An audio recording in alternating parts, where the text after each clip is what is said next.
षडाननं चन्दनालेपिताङ्गं महोरसं दिव्यमयूरवाहनं रुद्रस्य सूनुं सुरसैन्यनादं ब्रह्मण्यदेवं शरणं प्रपद्ये।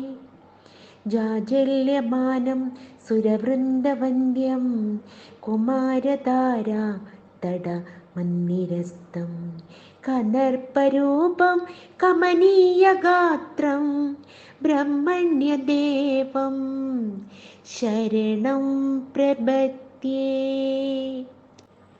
द्विषड्भुजं द्वादश दिव्यनेत्रं त्रयीतनुं शूलमांसिं ददानं शेषावतारं कमनीयरूपं ब्रह्मण्यदेवं शरणं प्रपद्ये।